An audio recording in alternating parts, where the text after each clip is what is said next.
Hello, dearies. Welcome to Undersampled Radio, episode 61. I'm very excited for today's show because Matt is running the Undersampled Radio account.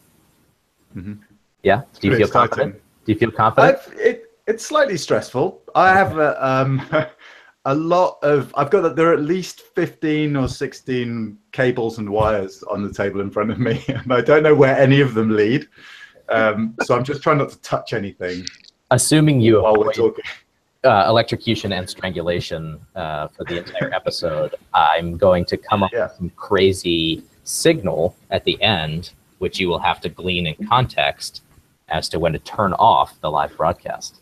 So stay tuned, everyone, for a junky end to this show. Hey, Matt, do you have any news? Oh, that's an unpleasant thought. Okay, well, yes, SciPy version 1 is out.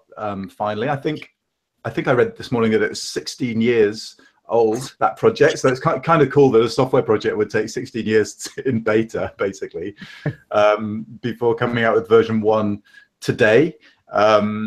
If you know, SciPy is sort of buried in all sorts of tools that we use all the time, interpolators in there and signal processing stuff, and basically it's a scientific computing toolbox for Python. So that's exciting. Go to their GitHub page, github.com/SciPy, to read more about that. There's a little kind of blog posty thing about it.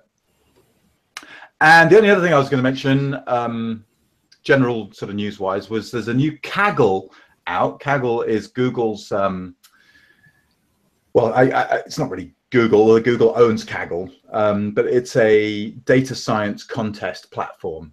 So they publish open data sets and they run data science contests, usually with prizes of some kind. In this case, it's a cash prize. Yeah, so Statoil are putting up $50,000 for whoever can help them best improve an algorithm, so a machine learning algorithm of some kind, to tell the difference between ships and icebergs on satellite photographs.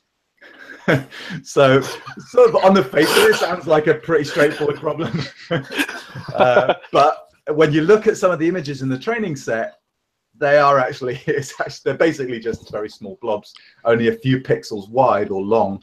And yeah, there's a training set out there. There's everything you need to get started. People are already sharing code. Like, it only was published, I think, 5 days ago.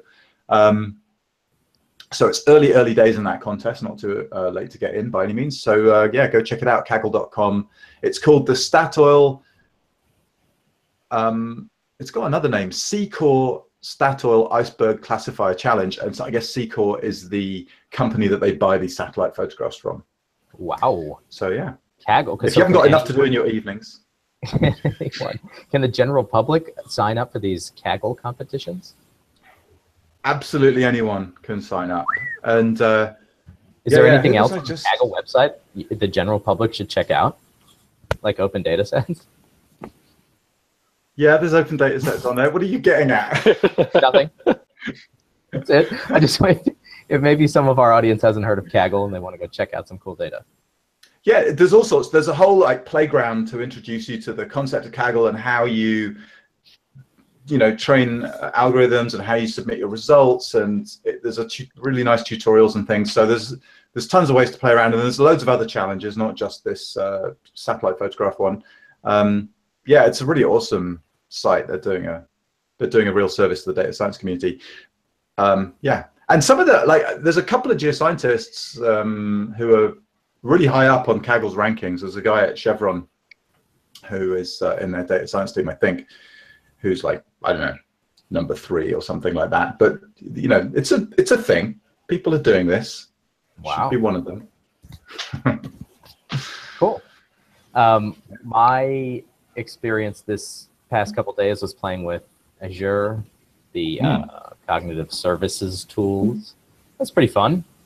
I've been thinking about using their system for some other things, and so I just went in there and started playing with some of their web API stuff where you can recognize faces and emotions. That's pretty fun. It takes you 5 minutes to get set up, and so that's cool. Yeah, well, and I expect you've been following Paige Bailey and her stuff, because she's one of the new developer advocates for cognitive services on Azure. So if you're not already following Dynamic Web Page on Twitter, you should be, because she's pretty prolific on Twitter and publishing all sorts of useful little tidbits for Azure. She actually said she's going to try to this month publish 1 tutorial per day. Okay. That's pretty cool. Yeah, awesome. And the only other thing I wanted to mention is, because some of the people who watch this or listen to this show are experts in this space, I've been studying graph now for a little while, maybe a month, and I finally realized I don't know what a graph is. So I think that means there's progress being made. But if anyone wants to come right this sinking ship, holler. Hey, Matt, do we have any guests today? We totally do. I'm so glad you mentioned it. Today we are joined by Chris Jackson, who is a professor at Imperial College London, and Tom Narock, who is I get a bit mixed up with the American academic titles, but I guess you're a professor of some kind. You can explain in a minute. At University of Maryland, Baltimore, is that right? At Notre Dame of Maryland University, which is located in Baltimore. Okay, so give me the full title of that university again. It's Notre Dame of Maryland. Notre Dame of Maryland, Baltimore. Yeah. It's awesome. Quite a mouthful there. yeah. And what is your title actually? I'm an assistant professor. I'm in the computer science department. Oh, right. Okay, you're in computer science. So are you any kind of earth scientist, or you just dabble a bit in subsurface, or what? I probably know enough earth science to be dangerous. I actually kind of started out in earth science, and hopefully you guys won't hold this against me, but in grad school I was on my way to a PhD in the earth sciences, and just got much more intrigued by the data and computing side of things. So I switched over to the computing department, but I still really love earth sciences as an application area, and still collaborate a lot with earth scientists and some of the work that we're doing. Okay, that's awesome. Very cool. And Chris, a long-time friend of Undersampled Radio. Hello again. Nice to see you. Where are you today? Berlin today. So I think we've spoken in New York, London, Berlin. I'm not on the run from the CIA, I should point out. Actually, because going on podcasts wouldn't be a great idea, would it? Let's see how many passports you've got by your bed. I've just put orange juice all over my bed, so at least it didn't hit my passport. Okay, so because it's I guess it's in the evening there now where you are in Berlin. What are you doing in Berlin? I'm in Berlin at the Force 2017 meeting. So it's a research communications, scholarly communications conference that's been held here in Berlin. Last year it was in Portland. So a new experience for me, a very new experience for me, but very relevant to, I guess, what we're going to talk about. Coming here and learning from people here in a different domain completely is good. It's very good. Yeah. So I'm not sure who's kind of most suited to answering the questions I'm going to ask you, or that Graham and I are going to ask you. So just jump in. Tom is We wanted to get you guys on the show because you've just launched. When did it go live? I think today, or yesterday maybe, the EarthArXiv, which is a new preprint server for geoscience. So that sounds completely awesome. But what is a preprint server? So we were accepting some pre-launch submissions the past few days, but you're right, today was the official public announcement, so we are live as this morning. But nice. A preprint server is a system for publishing scholarly manuscripts before you go through the peer review process. So this is not opposed to peer review, it's just in addition to. One of the challenges with peer review is that we often write up a manuscript, we send it off for review, and then there's 6 months, sometimes a year goes by before we get the results back. So what preprints allow us to do is get our research out there right away for the community to take advantage of. And so our preprint server allows those in the earth sciences to upload papers, data sets, software, any kind of resources that go along with the research, and you can put it right out there for people to download, start reading, provide feedback on. It's citable, so it allows you to really share your work and get feedback, in advance of preprint if you want to get some feedback and comments, or just while you're waiting for the peer review, so you can use it in other context. Okay. So basically, as soon as you've written up a manuscript, like as you send it off, as a submission to a journal or what have you, you can also put it on the preprint server. Is that right? And yeah. So how many things have you got up there so far, Chris? I think I'm looking. So we have 12 submissions so far, and we just launched. Okay. So what's amazing about it is two things. One is the breadth of kind of the material that's coming up on there, and that reflects the breadth of the science community we wish to attract. So there's things about near-surface geophysics, investigation of prisoner of war camps. There's stuff about basic ancient biology, paleobiology. There's seismic reflection analysis of oceanographic currents. There's stuff to do with crustal deformation. I see there's a paper just published here on tempo of magma degassing and the genesis of porphyry copper deposits. So there's a very broad suite of things going up on there. And having gone in and looked at a couple of the papers with which I was less familiar in the areas, one really important thing I think, I don't know what Tom thinks about this, but the threshold of quality that's required to go onto a preprint server, we're not imposing a quality threshold. But let us not forget that we're not imposing that at all anyway in classic journals, right? People can submit things, and if the editor sends it out and it's not very good, then the reviewers will tell you that. So for me, at least, having submitted something to the preprint server and I'll submit something else, I want to be as comfortable with that being as good as I can, in the same way I would as if I was putting it to a journal as well. Now, that need not be the case for everybody, right? Because some people might have something which is very much v0.8 draft, and they want to have some input and just an interaction around that. But that's no difference to presenting interim work at a conference, or going down the hall or the corridor, as we say in the UK, and asking a colleague what they think of a piece of work you've done. So it's just a way of allowing people to present and engage in other people's bits of research. I don't know what Tom's thoughts are about that. Yeah, I completely agree with that. And I think, another benefit of preprint servers is it allows you to do some things that you may not necessarily be able to do with traditional peer-reviewed journals. Things like null results or confirmation studies, which are oftentimes difficult to get into peer-reviewed journals because they're looking for brand new state-of-the-art research or extensions to existing research. And so having a place like a preprint server, in addition to getting your new research out there, it allows you to publish some other things which may not fit into the traditional journal scheme. Yeah, right. So you've got a pretty agnostic kind of view of what kinds of things people can submit, it sounds like.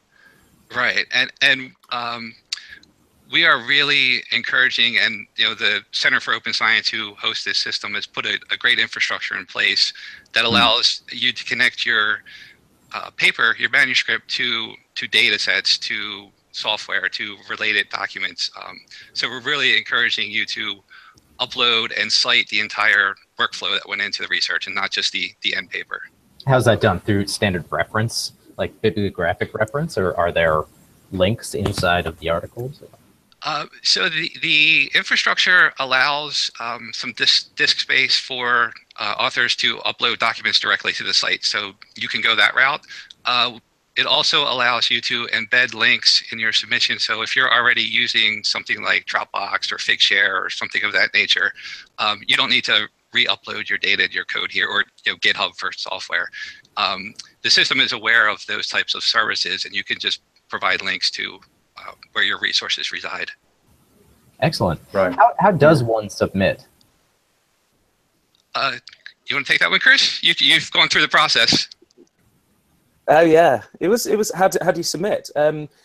It's very straightforward. I mean, the only drawback, if I could say one, is you need a new username and password, but you can use your ORCID as well to kind of link your ORCID profile to Open Science Framework. You go in, you enter some details, so exactly the same sort of details you would if you were submitting to a classic journal. So you would put in the title, you'd upload the PDF, you'd link out to all the co-authors, you'd put copy and paste in the abstract, because that appears on the right-hand side of the page when you land on that article. You choose your license. So there's a series of very kind of straightforward prescriptive steps to go through, and then you just press, the scary button is like, you know, submit, which is a scary button anyway. Yep. And you press submit, and then it says, there's a final warning saying you've chosen this license. You know, are you sure, you know, once this flies the nest, so to speak, it's out in the wild? Are you happy with that? And you press yes, and then it's gone. Okay, so there is no review. There's no editorial review, right? So there is, I mean, Tom, jump in here. There's no editorial review. So this has been a discussion, and archives have handled this differently, different archives. So archive, bioarchive, SocArchive, SciArchive, all the different archives for the different disciplines. Some of them have had advisory board, more of an editorial position to, I'll say, act as gatekeepers, negative, you know, because the whole idea is that it's not like the gatekeeper style approach of a classic journal, where they want to have a kind of editorial standard and editorial impact coming up. What Open Science Framework does allow for is they do scan the material going in to check that it's not like, you know, the example Matt Spitzer uses, whose contact there is Mary Had a Little Lamb. You know, if somebody's writing kind of poetry, or, you know, there's some, let's say, creationist texts on there or something which is wholly inappropriate, that would be flagged by the system as it goes up. Would that be fair to say, Tom? Yes, yeah. So we do a kind of very cursory check just to make sure that it's appropriate for the domain and the audience. But yeah, as Chris was saying, there's no editorial oversight. Okay, and then one more logistical detail before we move on, which is there like a typesetting constraint, or how should authors organize their articles? At the moment, it's fairly open. We accept a number of different formats, Word documents, PDFs. Really, the intent right now is to make it as easy as possible for the author. So we want to encourage submissions. So however you like to write up your work, that's how it'll go into the system. Excellent. I mean, the only thing I would say in addition to that would be, you know, don't view this as anything different. Okay, a lot of journals kind of say double line space, page numbers, line numbers, and double, you know, some of those things do help somebody who's reading your material. Uphold those same standards when you're submitting. It would be my position on it, is that, you know, we're not imposing anything, but take the same care you would when you're submitting to a class, to a preprint, because ultimately your name and reputation are tagged to that bit of science, which is what I find very exciting and dynamic about it. It is a bit of soul bearing, right? You're kind of saying, I've done this piece of work, I'd like to know what you think. But again, we do that regularly at conferences. We do that regularly in informal discourse with our colleagues. So, you know. Yeah. What happens? So you said, you know, the idea is that you would put it on the preprint server and then submit to a journal or what have you. You know, what about things that have already been published? So can you put things up sort of post-publication? And, you know, what are the things that you might want to think about or watch out for if you are doing that? And for things that you've put up as a preprint, what happens when it's published in another version and there are corrections and that kind of thing? Like, is there some kind of change log or something that follows the piece of work through the EarthArXiv? Yeah, so the EarthArXiv does support versioning. So if you revise your preprint based on comments, you can upload a new version.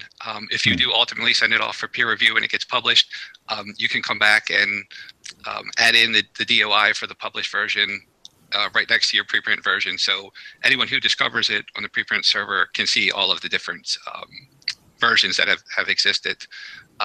As for postprints, yeah, we do support it and we encourage it. It's a way of archiving your work and getting it out to many communities that may not have access to journal subscriptions.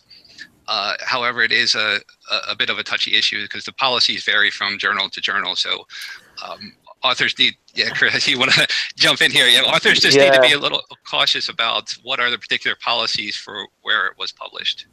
This is a very good point. So this is probably one of the most common discussions I've had at IC and with other people and via social media as well, is whether we support postprints, and the answer is yes, and what the policies are. We don't impose those, they're imposed by the journal. So for example, an Elsevier article, for the most part, for most of the journals I publish in, they permit green self-archiving, right? Green open access. So they will allow you to put the author-accepted manuscript, that's the PDF you've compiled, not the version of record, which is the glossy one with their stuff all over it.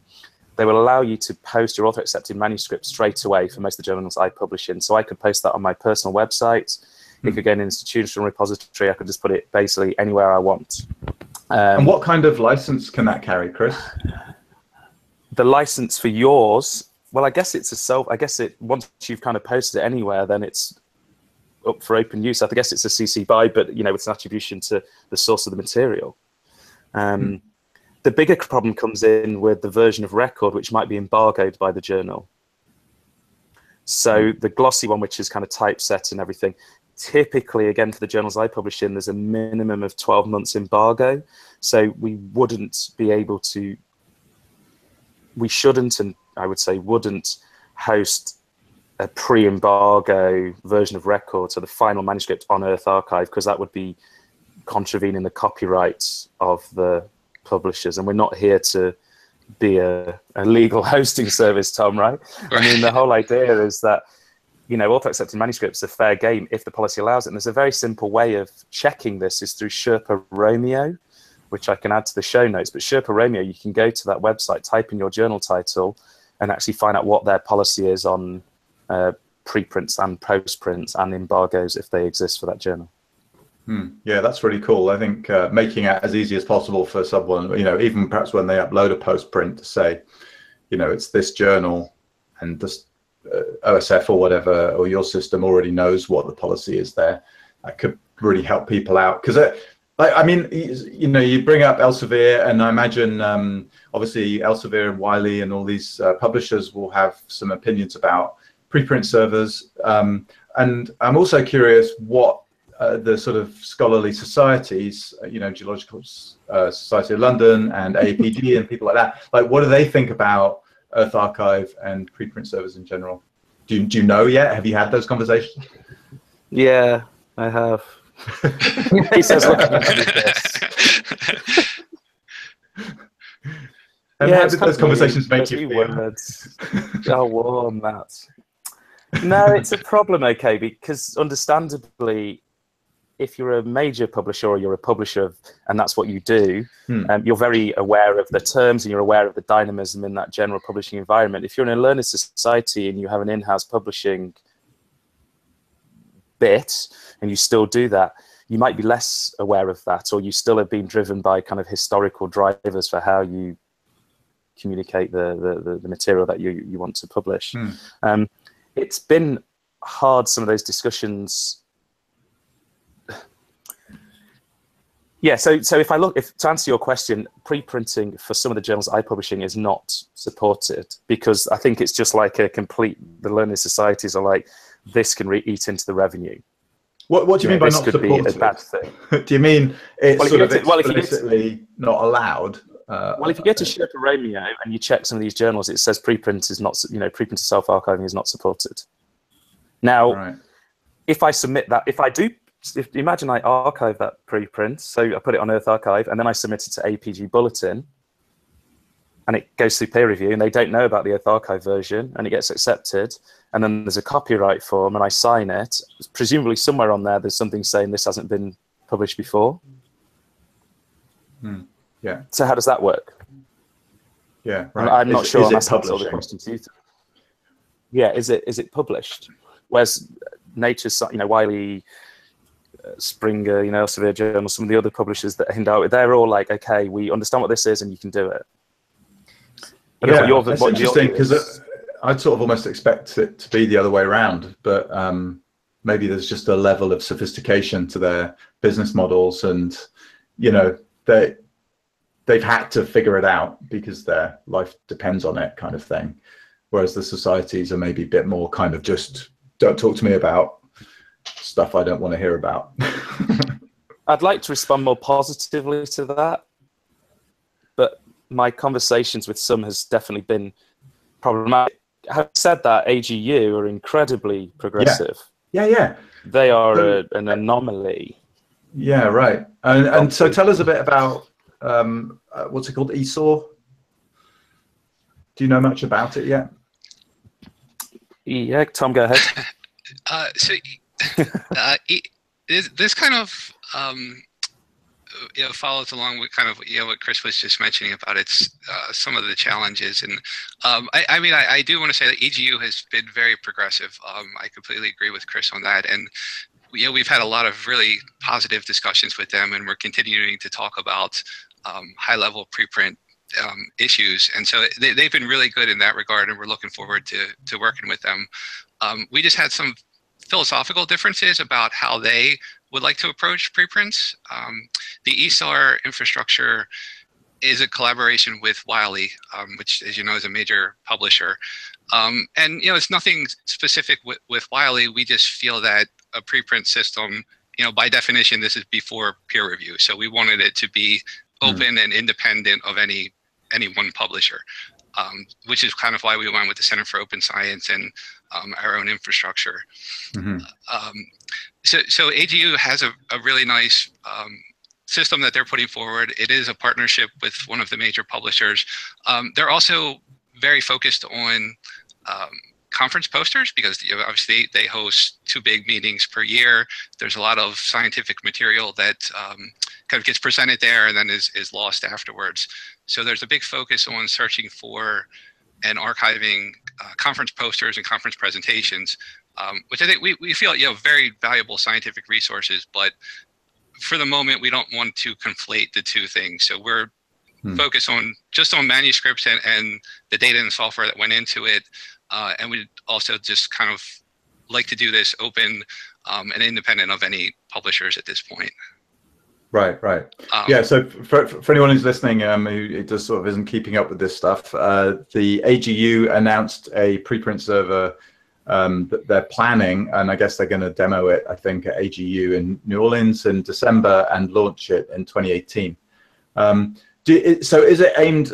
So you said it's connected with Wiley. Is it basically aimed at their own, at AGU's own content? Because I mean, they have absolutely tons of content, as you say, posters, lots of journals. Like, are they thinking, oh, this is kind of an AGU preprint server? Is that the idea, do you think? There's been discussion on making it as open as possible. From the bits that I've heard, it will have an open programming interface, and there's potentially connections to other journals outside of Wiley. Like you said, I think because of their deep connection with Wiley, that's probably the low-hanging fruit, and that's where it'll go first. But there's discussions about how it might be connected to other places, which would be great to see, but I'm not sure, at least as far as we've seen. I don't know if too many of those details have come out yet. Yeah, the conversation I had this about 2 hours ago with somebody from AGU was very much that they felt passionately that it wasn't tied to Wiley content. So getting out of the idea that the preprints that go on there would be just like a kind of harvest farm for journals and for AGU journals. They wanted it to be a more general community resource. Yeah, but again, I would say person would say that. Yeah, I don't know if their shareholders will either, but like at least AGU themselves were saying that that's their intent. And and building on the conversation I had this morning, it was very much, this infrastructure has been built for us. We are we will get to dictate what happens. So AGU feel very strongly, and reasonably so, that they have a strong hand in what happens, and their vision, at least stated, is that it's not going to be all the kind of worst things people might think it is. I mean, from my point of view, just to expand on Tom's point, when AGU announced this, like the week after we kind of started reaching out to people to become part of the community of EarthArXiv, there was a lot of Twitter and email traffic around, oh my God, are you the same thing? Oh, this is really bad. You're going to be eaten, David and Goliath. You're going to be swallowed up. and there was a lot of negativity, and there was in my heart for like 10 seconds, because I'd been sort of scrabbling with Tom and others for a couple of months to get this going. I thought, oh, this is really bad. But then I thought, actually, more positively, AGU, a big learned society, have looked at preprints and they say this is a valid tool. This is a valid way of getting high quality research out and shared. So for me, and I guess I speak for you as well, Tom, this was brilliant news in the end, really, because we had the backing that it wasn't just a bunch of ECRs running around or kind of, lunatics running around just coming up with another thing that's going to sink. It was actually a learning society saying, no, we believe in this too. Like, why else would they do it, Yeah, totally. No, I think it did come off really positively in the end, and even most of the things I saw written about it weren't, they were playing more on the positive side of, wow, look at, you wait for ages and then two come along at once. But and I can't resist, like Graham will sigh at me, but I can't resist just scolding the learning societies out there that don't look at stuff like what you guys are doing and think, wow, look at that, a grassroots movement to get like awesome research into more people's hands earlier in the cycle and do better science. Like, how, if you're a learned society and you're not blown away by that and you're not all over it and just supporting these guys in every way you can, then shame on you. Like, shame on you for getting in the way of what people are trying to do with science. Like, you don't own science, right? So, like, sorry to rant, but I mean, I think it's so telling when you see that kind of reaction, and so disappointing. And it just says to people, yeah, we're actually all about protecting our interests as a our revenue sources or whatever, that they can't have the generosity essentially and the awesomeness of like just championing everything you guys are doing. So end of rant, but yeah. It brings us back to the licensing question. So what happens if you have an open license on some work you published on EarthArXiv, and then you eventually publish in something like the AGU or maybe some other publication, Elsevier or whatever? What happens with the license and the copyright at that point? I'm back. You're back, Kurt. Sorry. My understanding, they're distinct to the individual documents. So if you publish on EarthArXiv, that manuscript is given a DOI, so it has a unique identifier. It's date and time stamped. So it's its own entity with its own attribution and licensing. And then when you submit a document for peer review, that is yet another document with its own unique identifier, which may have a separate set of licensing and regulations that go along with it. Okay, so it gets a new DOI. Right. Okay. Okay. And how? Yeah, complicates citations a little bit, but they are distinct items. Mm-hmm. So the question, Chris, when you just dropped out for 1 sec, was what happens to the copyright and to the license on your work when you publish something that's been pre-printed on EarthArXiv in a journal, in another journal? That comes back to this issue about the journal's statement about their position on preprints and postprints. So that's not something EarthArXiv fundamentally can control. That's just something that the authors have to educate themselves about. And that, at least partly with my talk this morning, was what I was saying, is that self-education of these things is a really important piece of the puzzle for preprinting, and just how we publish in general. Gates as it's called at the moment is a good example of that, where suddenly people are going, well, I signed a form, like. Yeah. No, I mean, I really think that one of the great upshots of exposing people to all this kind of thing and actually making them think, oh, what kind of license do I want to use and so on, should really help people push back against the transfer of copyright, essentially, which a lot of journals and book publishers essentially depend on. And I've even read, I can't remember where it was, SPE maybe, they even say something like, we're legally required to get the transfer of copyright from the author. Do you know what I mean? Which is just blatantly untrue. Of course, you're not legally required to do that.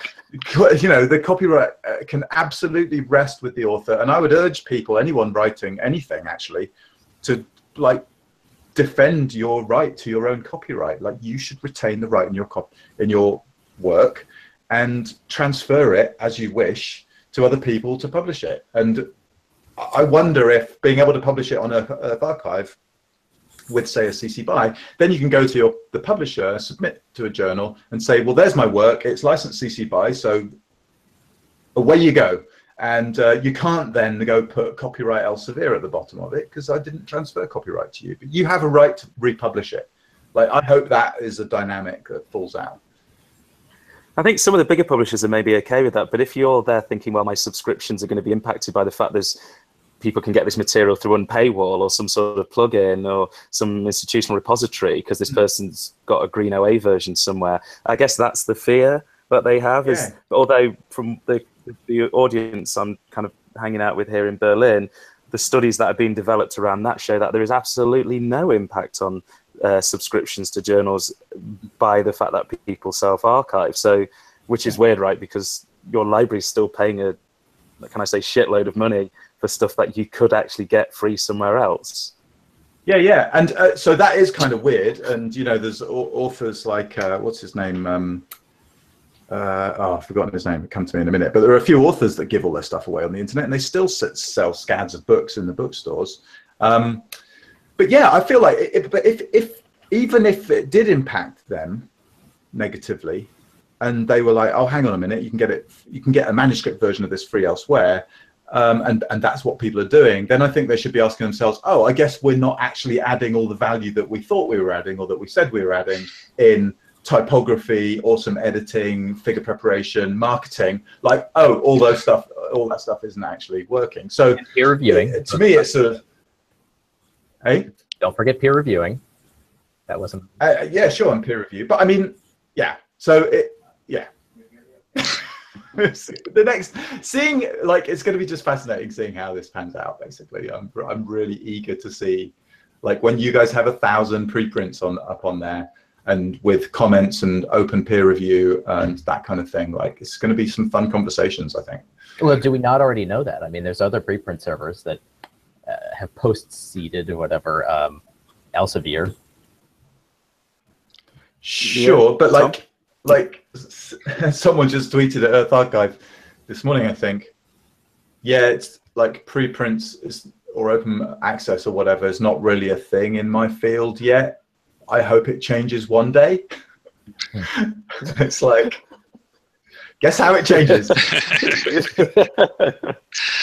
Yeah. And I would love to see, you know, all of that open peer review and open comments that happens on something like EarthArXiv. We should take all of that information and send it along when the journal or when the paper is sent off for peer review. You know, peer review is a great process, but it's in the hands of the 3 to 4 people that are randomly picked to review your paper. If you have a system like EarthArXiv and the community has put comments and weight behind the manuscript, why not, send that information along to the editors as well? Absolutely. Yeah, that's kind of revolutionary, isn't it? To kind of have the voices of many people. I mean, I'm a big fan of the open peer review system. Because I think it engenders like a kind of civility to the process and a professionalism to it. But I have heard understandable worries about people not wanting to put their names on reviews because they feel they may be victimized afterwards in terms of, grant or tenure applications and things. And my comments I've made on Twitter about that are all along the lines of, well, we should still engage with people and try and make them be open. We should tackle the bullies. We should tackle that. Like, let's not reduce this to a problem of the people who want to be open. Let's challenge the other people and call them out and make it really public when those things are happening, and not kind of say to somebody, yeah, you better be anonymous because otherwise this person's going to be reading your paper next week and they're just going to be hidden and put to you. Totally. No, yeah, I totally agree. It sets up the wrong dynamic entirely. So it sounds like there's you guys have gathered a kind of board or an advisory board around EarthArXiv? Like who all is in there, and how's the governance of EarthArXiv gonna work, do you think? I've honestly been completely blown away by the feedback and the volunteers that we've received. You know, as you mentioned, it's been a complete grassroots effort, and we've been working through social media, you know, completely free and open online tools, and we had well over 150 volunteers from around the world come forward and say, you know, I'd like to be involved in one way or another. Wow.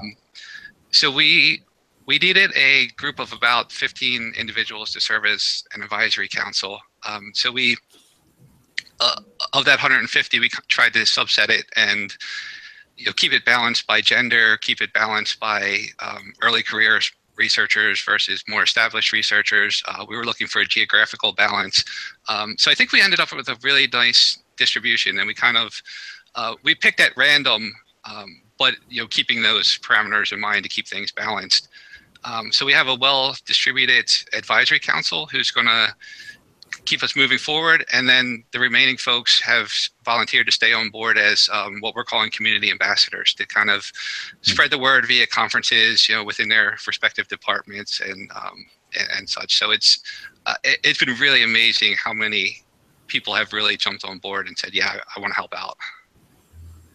Yeah, I'd say as well, Tom, what's really spectacular about this whole effort has been, out of those community ambassadors, having had interactions with quite a lot of them, I would say maybe like a quarter of them were well aware of what preprints were. They were already down with it, right? They were already down with what we were trying to do. The rest of them are very much like me, learning on the job. So there's a you know, you get energized by learning new things, and learning about this and being energized by it makes you want to kind of learn more and advise more and interact with people and discuss. So it's not like a bunch of like withered old people have been broken by having this conversation for 10 years about this. There's lots of fresh people coming through it saying, like, this is something we really want to do. So I would say like 3/4 of the community ambassadors are self-educating themselves and passing on that experience to others. So it's live, you know, it's a live experience. It's not just a passive passing of something. It's actually, well, let's learn this together. How do we get in touch with the community ambassadors and the steering committee if we wanted to? Is there a Slack channel or something? There is. So there's a nonprofit professional society in the earth sciences called ESIP, the Earth Science Information Partners. It's a conglomerate of academics, industry professionals, and representatives from some U.S. government agencies who deal with earth science data. But that group has been very supportive of our EarthArXiv efforts, and so they volunteered a number of resources. And so they have a Slack infrastructure, and they've given us a number of channels within that, and we can post that to the show notes if folks are interested. Done. And so yeah, so we've been doing some Slack discussions. We have an email list. We've been using GitHub as a companion site for EarthArXiv. So there's a eartharchive.github.io site, which has some resources that we're sharing amongst our community ambassadors. So they're sharing, you know, PowerPoint presentations, flyers that they're posting, and folks can feel free to reach out directly to Chris and I as well, and we'll add some materials there as well if there's anything else that the community needs. Yeah. Excellent. So I think because we're on the radio right now, I think the Slack group is ESIP, ESIP-all.slack.com? Yes. Okay. Yeah. And there's the channel within there, I believe, is EarthArXiv-chatter. Yeah.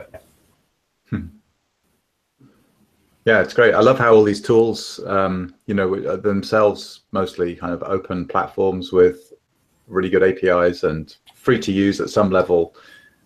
You can bring all these tools together to support pretty much anything with it's not fair to say minimal effort, but I mean, they're all pretty easy to use and they all work, you know, and apart from my usage of Slack, which Tom will agree is absolutely woeful, but I'm a lot better than I was. It's getting better. It's getting better. Hey, what if I want to publish a closed access paper? I don't want anyone to know what I was doing or look at my data or anything like that. Can I put something like that on EarthArXiv? You may as well just lock it in your safe at home, though. Just publish it in a scientific journal, Graham. Okay, that's the answer. I mean, would you accept something that didn't have accurate or existent resources, data, code, methods? It sounds like the answer is yes from our discussion earlier. Mike, people do that anyway in journals. Yes. So, I mean, that's not to say we're as bad as them, but I mean, again, there's not a consistency between journals, and there's not a consistency between disciplines. So the idea of data subsurface analysis, Matt and Graham, you'll recognize this. If we do a seismic reflection interpretation using a cube we got from a contractor, right, and we map a series of in the subsurface, can we give those as XYZ grids? But we can't give the reflectivity cube, which we made the interpretation on, nor can we give the raw stacks.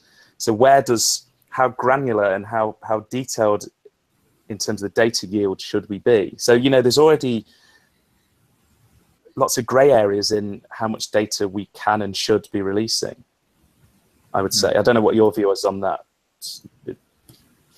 I totally agree. I mean, there's just some things you can't show, right?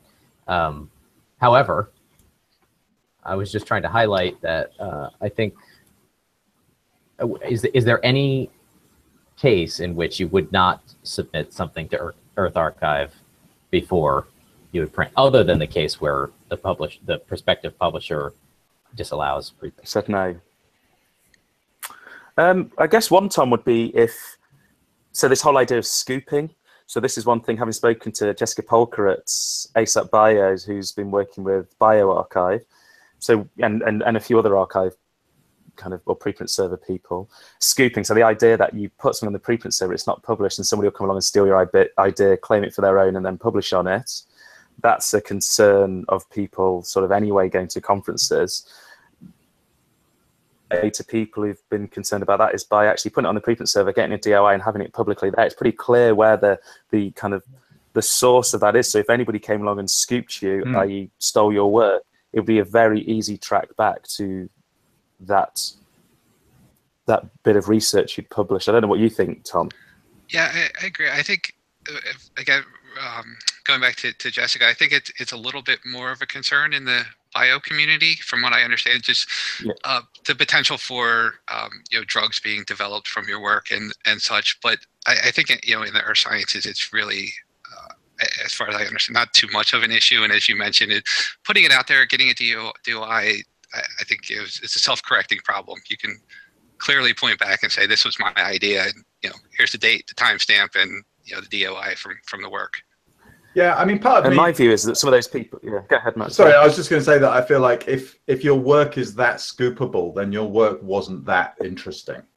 Do you know what I mean? I mean, it's like if someone else can just sort of read an abstract and then be, then just get yourself together, man. Like, you weren't being awesome enough. Yeah, I think with if I think some of the people who are worried about scooping on preprint servers are the same sort of people who are worried about their ideas being really, really good and brilliant, and everybody wants to steal them. So I don't know if this is right, but a lot of the people I've had more negative responses from are people who are just closed anyway and the way I was sort of brought up, you had the same PhD supervisor as me, Matt, was very much like, okay, if you share 10 times, one of those 10 times you might get burnt by bad behavior on somebody else's part, but God, the other 9 times might be brilliant. Yeah, I agree. The other 9 times might be just life-changingly awesome. So, take the risk. Yeah, people can have my ideas. Yeah, exactly. Good luck.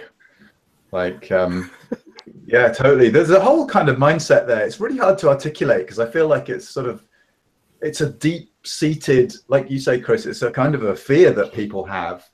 And it sort of tends to imbue, like when I look at sort of incumbent software companies in our space, it sort of imbues almost everything they do on some level, like terrified of revealing the algorithm for something.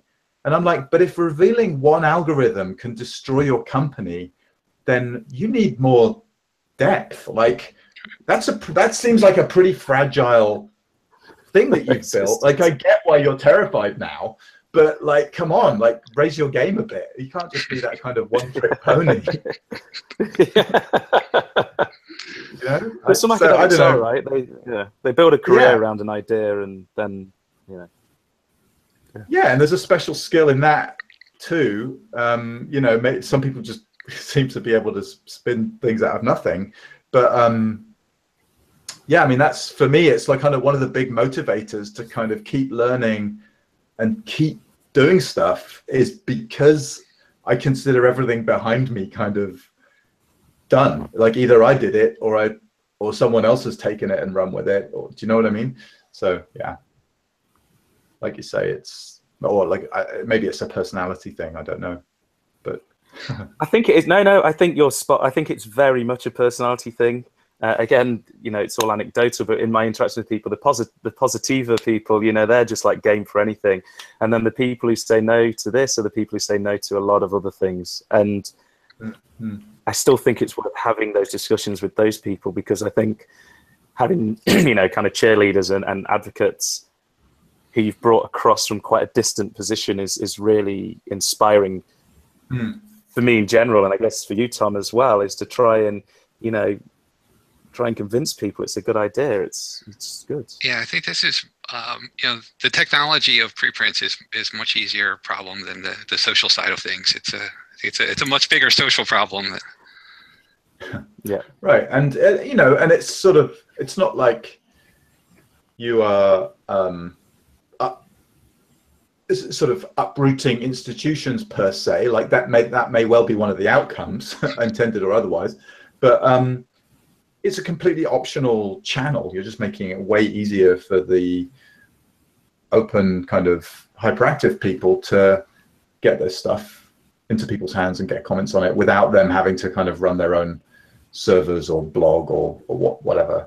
So I think it's, yeah, I mean, I just hope it takes off like crazy, and just so grateful to you guys that there are people around who are prepared to build these things and champion them and push them in social media and go to Berlin and talk about them to people. And, you know, it's just so awesome watching what you're doing. So thank you. Now that you're just getting started, what's the 5-year plan for EarthArXiv? There's the interview question. Where do you see yourself in 5 years? Hosting a podcast. It's tough work, guys. It is tough work. I don't know, Tom. I mean, this time next year, Esau may have swallowed us up whole, and we might be living on an island in Malibu with all our money from, I don't know, I'm not sure. That sounds like a good plan to me. That's probably it. Yeah, I mean, I would just add, I mean, I think that, you know, as we've been talking about, the very first step is building community around this and continuing the grassroots efforts and really building up the corpus of submissions. But, you know, I have to say, as a self-proclaimed computer geek, I'm very intrigued about the open API and the access to the EarthArXiv itself. Center for Open Science has a programmatic interface to this, and I'm really interested to see how far we can push this and what kind of you know, cool software and extensions we could put on top of preprints, and, you know, mining preprints, looking at co-authorship networks and all that sort of fun data science things. I'm really interested to see where that goes in the next couple of years. Very cool. Yeah. Good answer. I'm 100% down with that. I think and I'm really glad you brought it up, because it's really easy to forget that there's a huge resource there if it is open, of data mining and collecting data sets, you know, scraping, basically doing science, you know, in a meta kind of way with the archive. It's really exciting. Yeah, I think that science of science and how things evolve, and, you know, how topics are connected, how authors work together. It's I would say it hasn't really been too much explored in the earth sciences, and this would be a really intriguing opportunity to do that. Awesome. I love Absolutely. it. Hey, Matt. Yeah. I detect a signal. Yes, indeed. I'm not sure what that was, though. Are we not? I'd quite like to ask these chaps what they're reading, though. Yeah, no, that wasn't. We've got time for that. Kill the broadcast now. That was a sort of a wrap it up signal. Maybe I should have used like a. Okay. It was pretty subtle. I feel like I'm probably the only person who noticed. I think so. Please don't watch this on YouTube. So what are you reading? Yeah. So Chris, what are you reading? What's on your bedside table these days? About 1,000 tweets about EarthArXiv. Just one more tweet. Yeah, no, I think I'm still. Yeah, so there's a lot of Twitter traffic about that. But I think maybe the last time I was on, I'm not sure, but I was reading something called The Sleep Revolution by Ariana Huffington. Okay, yeah. Maybe. So about maybe not. Maybe I hadn't started it when we last spoke, but it's an interesting book. It's about the science of sleep, the history of sleep, our relationship with sleep, the technological pressures on sleep, and how we need to manage and take back sleep and stuff. So I'm a firm like minimum 8 hours a night. I'm an early to bed sort of person, mainly because I have 3 kids under the age of 6, so that choice is taken out of my hands often. But it's an interesting book. It's an interesting read to sort of learn a bit about sleeping. Right, and it's by Ariana Huffington, you said? Yeah. Right. Because she collapsed, so that's at the start of the book. She collapsed from sleep for basically exhaustion a number of years ago, and hit her head, and it was taken into hospital. So she kind of realised she was just going too hard. EarthArXiv's pretty much put me in that position, maybe at the moment. Are you sitting down? I look forward to your book on power naps. Actually, we did. Yes. I don't know if you've seen our episode with Dr. Chris. Way back, like probably a year ago. Right. It's worth watching because he talks a lot about power naps in that podcast, and I recommend it because he seems to have nailed the art of napping. Yeah. I'll have to go check that one out. Yeah, it's good. What about you, Tom? Are you a reader? What are you reading? I with everything going on with EarthArXiv, I was looking for something I didn't have to put too much deep thinking into, and kind of was looking for an adventure thriller, kind of get lost in and not have to think too much. So I picked up the new Dan Brown book, Origin, which is a kind of continuation of the Da Vinci Code storyline, which has been quite a nice diversion. It's a pretty good story, and it's been a nice diversion from everything else that's going on. Yeah, right. What about you, Graham? I just started a book called Stoned by Asia Radin. It's a book about gems, jewels, and I hope why anything has value. It's something I've been thinking about recently. Over the past couple of years, I've been doing some stuff with currencies and things, and it took me a long time to realize that, especially complicated things like dollars are valued only by market pressure. So I don't know. So take a simpler case, why is gold worth anything, right? It's not inherently a nice building material. So I don't know. So anyway, it should be a good book. Actually, you can eat gold, can't you? I guess. It's not highly regarded for its culinary uses. And what about you, Matt? You're just reading manuscript after manuscript? I do seem to be. It's pretty sad. Although I'm quite excited because the latest one, which is a bit late, but so it's a bit of a scramble, is the latest tutorial, which I think is going to turn into a 3-parter, believe it or not. So I think we're going to do a monthly tutorial for a bit just to get through this one. But it's kind of a couple of Chris's colleagues, actually. Oh gosh, I'm so horrible with names. But basically, it's about the DeVito project, which is Gerard Gorman's and I guess Mauricio Sacchi's project for full waveform inversion. And I think it's mainly coming out of Imperial, although Mauricio's moved to Georgia Tech, I guess, now-ish.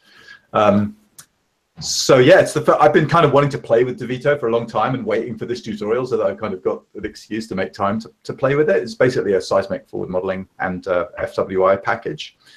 And yeah, it seems pretty legit. It's pretty cool. So that should be out in December. And I guess we could put the preprints on EarthArXiv too, because it's all it's all open access anyway, and they're all on GitHub anyway. So we might as well spread the love. Can I put all of them historically on there? I guess, right? There doesn't need to be a. Can I just dump that? Yeah. Is that a acceptable thing to do? All right, cool. Well, guys, thank you both very much for setting aside an hour for this nonsense. Nice. It's a pleasure again, of course. Yeah, it is great. Thanks for having me.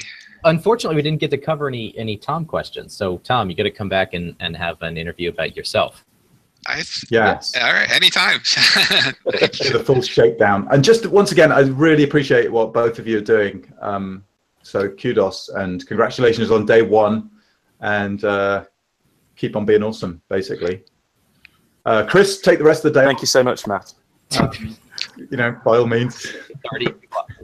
I'm going to party hard in Berlin now, real hard. Yeah. I've left my plan. All right, guys. All right, audience. See you next week on Undersampled Radio with Yuri Ivanov. Absolutely, yeah. Bye, everyone.